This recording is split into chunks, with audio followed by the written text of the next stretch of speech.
There you go, guys, just a little update on our tyre pressure system here and how the sensors actually work. So the sensors have to go into sleep mode, otherwise the actual battery is going to go flat.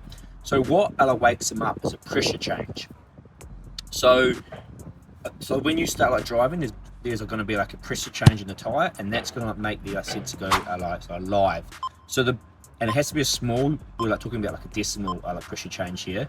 So your pressures in your tyres are always changing by a couple decimals. So that is how these things stay actually alive and keep sending the data through.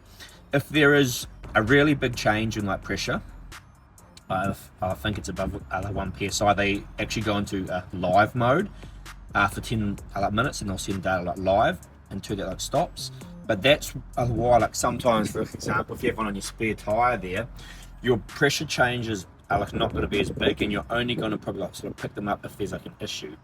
So that's just kind of explaining how they like work and how they go into actual sleep mode and how the battery can last for so long.